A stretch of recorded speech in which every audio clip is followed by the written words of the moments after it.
Welcome. My name is William Messakar. I am a master model railroader in the 4th Division of the Pacific Northwest region of the National Model Railroad Association. I want to welcome all of you to the virtual layout tour we'll have presented today by members of the NMRA. We would encourage you to find out about the NMRA and join in order to participate in these virtual tours. We have other virtual clinics and other activities for the National Model Railroad Association that we think you'll find a big help to your modeling, and you'll get to meet model railroaders just like you. So welcome to our tour, and I hope you enjoy it. Our first presentation today is Gary Jordan from Mukilteo, and I'm going to show his slides on my computer, so there'll be a certain amount of back and forth with that. Go ahead, Gary. Good morning, everyone. Thanks for joining in. My layout is entitled the Gilpin Tram, which was a little 2-foot gauge railroad that ran between Central City and Nevadaville and down to Blackhawk, Colorado, from the turn of the 18th to the 19th centuries. It's On2. Fortunately, I found locomotives that were made by Overland, so I didn't have to build those. Everything else I had to build. Anyway, this is a picture of the layout. I'm speaking to you from the other side of the room where my workbench is. The layout's about 5 by 14 on the lower level and about 1.5 by 14 on the top, with a 3 by 3 helix platform on the left over there. There's another room that I added later on, but for this part, the upper level was built on sawhorses down in the middle of the room. It was first. And then I mounted it on the wall. Then I built the helix and finally the lower section. Now, of course, access to the upper section was a problem. I solved that by making the lower section movable, so it can slide out into the middle of the room after I disconnect a couple of sections of rail. So I can actually get to the upper section when I need to. Fortunately, it's been pretty stable. I haven't had to get up there very much. This is the other room. This is golden. I added this after about a year of negotiations with my wife, Sherry, because this is actually my studio. I'm a voice teacher. We both are. This was my studio. The deal was I could put it in there, but when I was teaching, it had to be closed up. So the lid comes down. That's actually Bodie, California in the background. It's the only background I could find that I really liked. But this is golden. In the front is the standard gauge. It's the Burlington Northern, or the CB&Q at the time. And that brings in and takes out loads from Golden and from Blackhawk and transfers stuff back up there. So this is standard gauge and 3-foot. This interchanges with Blackhawk, which is 3-foot and 2-foot. You can see in the front, that's the set out tray. Car cards and waybills are down there. That's how it operates. The layout can host about 6 operators. There's a track diagram. You can see that there's not a lot of space. It's about 150 square feet. I did that because I have friends who have large layouts, and I didn't want that much of a hassle. So smaller is better in this case. It took me a while to figure out how to get as much operation as I wanted without having it look like a bowl of spaghetti. It sort of does anyway, but it operates pretty straightforward. So this is the helix in its early stages. I originally intended to put a door in front of this because having an exposed helix is sort of a no-no in my book. But Sherry, my wife, said, "Don't you dare put a door on there. I will take it down if you do." So I had to start doing scenic things. It eventually ended up with a water tank and all kinds of stuff. I put another mine up on top, which is Nevadaville and Central City. So I actually got some use out of it, even though it's still an exposed helix. You might mention there's a mirror on top there. Oh yeah, yeah. That's because it's about 6.5 feet in the air, just below the ceiling. So the only way that I, not being as tall as Burr, could see it is to put a mirror up there so you can look down on the track. It doesn't appear that weird when you're looking at it until you realize you're looking down on top of the track instead of straight on. It does make it a challenge to uncouple by pick if you feel like doing it up there. This is the lower level. It was originally designed to have staging there, but it has evolved into this, which is, now there's a turntable there, a stock pen, a little stock house, and a water tank. You'll also notice that on the left was a tunnel portal. That now leads to Golden. I didn't have that originally, and because of the limit that put on my operations, I decided to go to Golden and open up a little more operating potential over there. So now I can bring stuff in from the world and onto the main part of the layout. This is the early stages of construction. The upper level is done. The helix is done. You can see it on the left. And this is the lower level. You can see two skids, which is how I move this around. There's another view of it. That whole lower section will slide out into the middle of the room so that I can work on it and also the upper level. The upper level is Central City in Nevadaville, where the gold mines are. The helix gets down to Blackhawk, where there were mills and other support facilities, transfer to the CNS. This is a little later in the construction. All the track is laid at this point, and I'm working on the hard shell. The little black mesh there is something I found when I was trying to keep squirrels out of my garden. It's called garden mesh, and it really works well to support the hard shell. This is looking down on top of it. That's Clear Creek that runs through the middle of the layout. New York Mill over to the left is where the depot is. And in the back, that's the location for the trestle that'll eventually lead to the Polar Star. All of these structures actually existed. Of course, I don't have any drawings of any of them, but I managed to find pictures. There are a couple of really great books. The original by Mal Farrell on the Gilpin Gold Tram was really helpful. Then I was a member of the Gilpin Railroad Historical Society. That book is much more detailed, has great pictures, some information that you just couldn't find unless you were really digging for it. That all helped get me to put it up. Here's another view, gives you a little better idea of how things went together. Those are strips of cardboard that I cut and wove together, stapled in place, and you can see the hard shell and back going over the top. Here's the set out with a couple of mock-ups of mines that were intended to be there. The big one in the foreground was the Randolph, but I had to change that a little bit in the final version. This is the trestle to the Polar Star Mill to the left, and also to the transfer. There were other smelters down in Golden that some of the shippers decided to patronize. So this is a transfer from the 2-foot up above down to the dual gauge below, where the 3-foot gondolas could pick up ore and take it on to Golden. You can see uncoupling magnets. Because it's 5 feet deep, it's difficult to get to the back, so I put in uncoupling magnets all over the place. Yeah, so you can see the magnets. Everything is hand laid, so it was easy to get the magnets in place. Unfortunately, the Cady couplers that I use, the glad hands weren't long enough to actually be activated by the magnets. So I had to go through and replace all of the glad hands with longer glad hands so that I can uncouple remotely. The ore car kits are Grant line, fortunately, and I was able to find from Coronado scale models the correct side frames and Northwest short line wheel sets for 2-foot gauge. So it all worked out in the end. This is what it looks like today. The Polar Star Mill is complete. In the background, you can see a couple of tracks that I use to stage trains. That's Blackhawk Yard. In the foreground is a 3-foot shay that switches the 3-foot gauge down here in Blackhawk. This is what Golden looked like before it was Golden. It was my home office. Then it was my teaching studio, and eventually it got to be this. Okay, because I have to cover it up when I have students, I built basically what looks like an old-fashioned piano.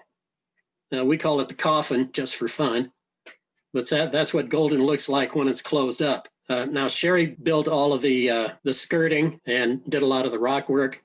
This is another progressive shot of Golden with a few structures and a lot of mock-ups in the back. When it folds up, there's a section to the left and a little bit to the right that come off that hold the track that I use to get back and forth. This is the workbench, which is where I'm speaking from at the moment. The layout's on the other side of the room. But I'm kind of a neat freak, and I like to have things where I can get at them. So all of the bits and pieces that I use are in front of me. There's a sound system, of course, so I can be distracted by music when things go wrong, which they inevitably do. But stuff is at hand. I don't have to worry about it. Stored below are my heavy tools. There are drill presses. There's a milling machine and a small lathe. Over to the right is my paint booth. I keep various things stored there. I use a Lazy Susan, a little turntable there to put projects on and then get her just without having to handle them. I can turn them around, spray them, brushes, thinners. I use True Color paint for most things, but I also use acrylics and enamels. It just depends. Compressor and everything is below that. It's also vented to the outside, so I get some fresh air in there. This is my operating system. Most of you know about car cards and waybills. It's pretty straightforward. I have 3 different types of waybills. These yellow ones are for the standard gauge. There are blue ones for the 3-foot gauge and white ones for the 2-foot gauge. So like anything else, you pick a waybill, stick it in a car card, and match it up with an available car, and you're off. You just follow the instructions on the waybill. It'll lead you through whatever has to happen. This is from an article in a 1987 model railroader, and it described this whole system. It was fine, except I had to modify it a little bit to get loads between the different gauges. So once I've gotten a load, say this hopper that's going to Leiden coal, it'll be delivered to Leiden coal on the standard gauge. And then a 3-foot gauge car at some point will be routed to Leiden coal to pick it up and take it wherever. That waybill will tell the operator where it goes. Now, if it's going to a location in Blackhawk, you can see that there's a note that says, on arrival, turn this waybill, pull 2 pink coal waybills, and put them all together. Those pink transfer waybills get the load from the 3-foot gauge to the 2-foot gauge. So that whole package of 3 waybills goes in the car card. The engineer will take that over to Blackhawk. When it gets there, then those 2 pink waybills will be given to one of the 2-foot gauge engineers, and he will find those empty coal cars, bring them down to the transfer so that the coal can be loaded and then taken to, once you turn the pink waybill over, wherever. Okay, so it'll go to one of the mines, one of the smelters, somewhere else. So here you can see a standard gauge car card on the left. It's been emptied at Leiden coal. The one on the right is a 3-foot gauge car card with waybills, and it's going to the CNS transfer in Blackhawk. Once it gets there, then those 2 pink waybills are handed to one of the 2-foot gauge engineers. They'll find the cars they need and set those waybills in, and they're off to the races. There we go. We've got 2 coal cars. Waybills are in place, and they're ready to come down to the CNS transfer to be loaded. When they're loaded, the next engineer that's through there will pick them up. Number 7 now goes to the Gilpin Tram engine house. Of course, they needed coal up there to run the locomotives and the furnaces and everything else. So that takes care of one way. Okay, that's getting stuff from the world to Blackhawk. The other way is from Blackhawk back to the world.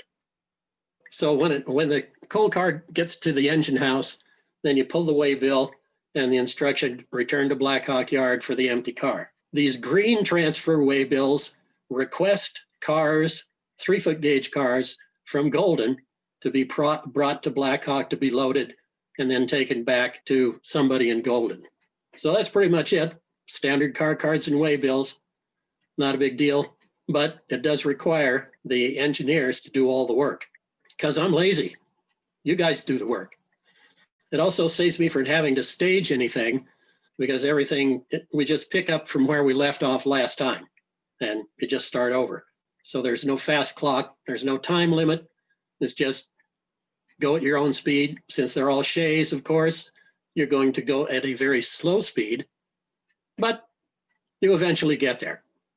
And given the complexity of the switching, usually you need that time to figure out exactly what the heck you're going to do in the first place. So that's pretty much it. Any questions, comments? Gary, how long is what's a typical operating session look like? How many people do you have and how long does it take? Thanks, Bill.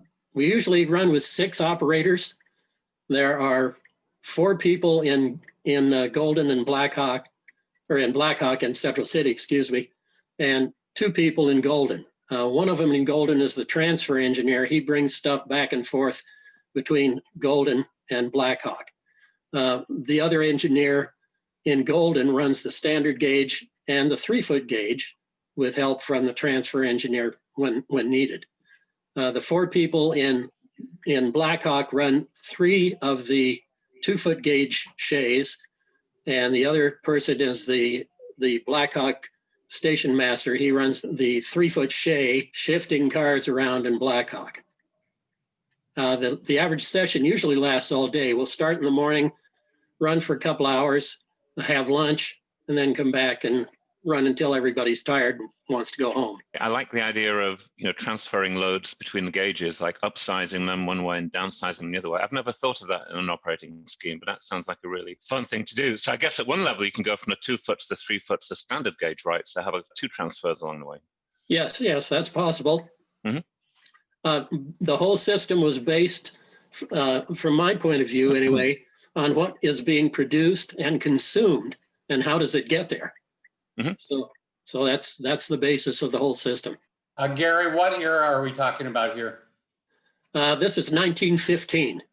The Gilpin Tram went out of business just after the Colorado and Southern bought it in 1918. So it originated in 1888 and lasted to 1918. So, about 30 years.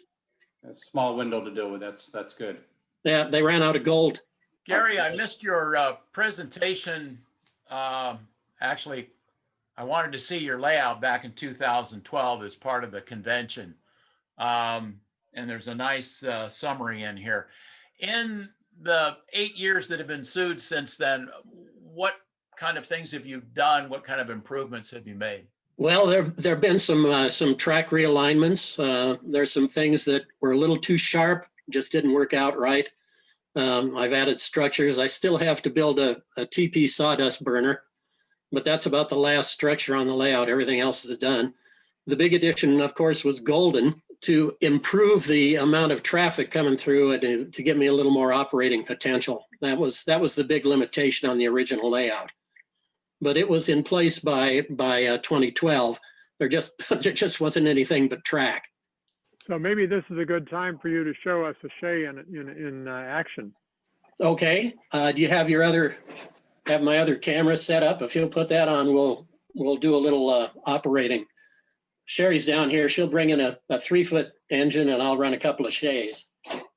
So this is all Digitrax. The weird thing about this layout in this section, of course, is because I can't get back to the back to uncouple things. So I had to do magnetic uncouplers up above on the upper level. You can see a couple of shays up above there. There are electromagnetic uncouplers, and that's fine, except I had to up the voltage to about 30 volts to get them to work. So you don't want to hold them too long or it will burn everything out, which I did once. Let me get things going here. Sherry, why don't you bring yours in? My wife Sherry here is going to help out. So I have my car cards and waybills here to run a couple of cars into the New York mill, which you can see there in front of you. Sherry, why don't you come over here and you can bring number 20 in. Also, the switches are thrown from the keypad. So I'm going to throw the switch here in front of me so I can get in to pick up those cars.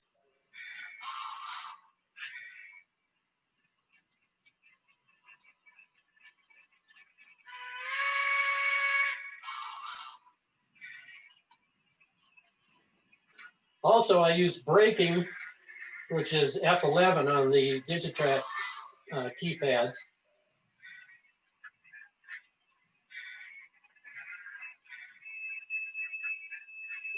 So I'm going to pull these empties out. They've already emptied their loads and they're ready to go back to the yard or to be picked up by somebody else who needs them somewhere. As long as there's no waybill in a car card, that car is available.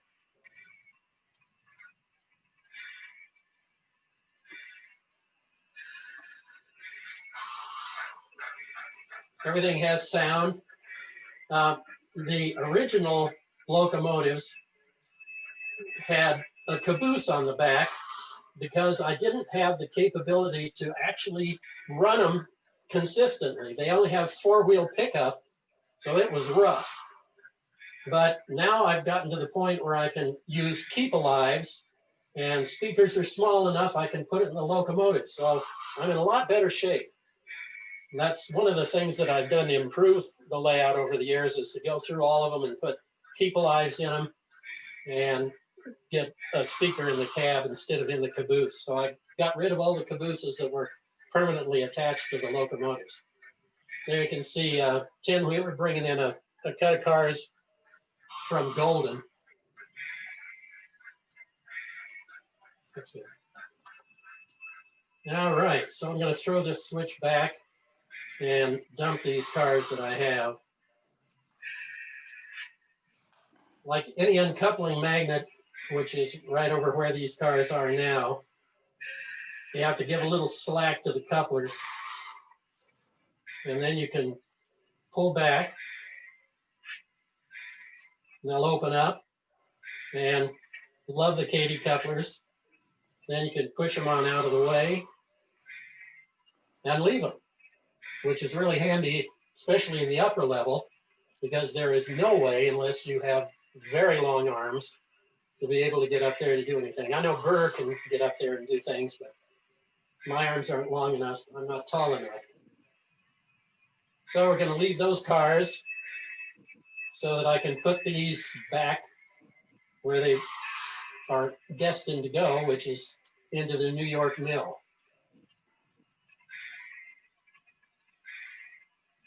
I try to keep the sound levels fairly low because it just gets too cacophonous otherwise.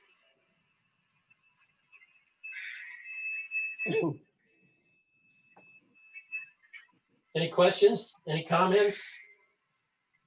Looks great. So I'm throwing the switch here. I'm going to come forward just a little bit, again, to sit over my uncoupling ramp. We'll back up. The couplers spread open. And then we're going to push these into the loading bay for the New York mill. The New York was interesting because the doorway into the New York was not large enough for the locomotive to get in. So if there's a car in there that's way in the back, you have to use an idler car or something else to get in there to pull it out. Gary, would you say something about your decoder controlled turnouts via the throttle? Oh, sure. It's actually pretty straightforward. You just tie in your switch machines through the Digitrax system, and then on the upper right-hand corner of the keypad, there's a knob that says SWCH. So you press that, and once you've programmed all of your switch machines, then all you need to do is get rid of this. There we go. There we are. All you need to do is set up the keypad. Let me see. So right up here is the switch button. Then just punch in the code. So I'm going to hit switch, and this is switch. You can see it 18, and down at the very bottom there's a T and a C for thrown and close. I'm going to close that switch, get back to my locomotive, run it forward, release the brakes, and we're off to the races again. So in order to do this, you need to have a stationary decoder controlling the switch machine. Right. Digitrax has a 4-machine little decoder, costs about $50, and you can program that to control whatever decoders you have, or whatever switch machines you have.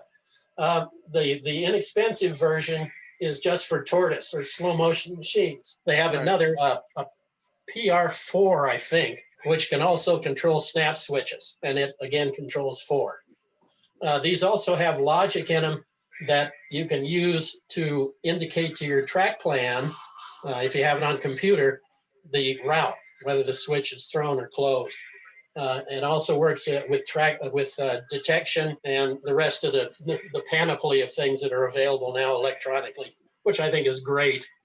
I had one of the first sound systems that was on board, and I've been hooked on sound ever since. So when Digitrax and Soundtrax and all the others came along, I was there in a heartbeat.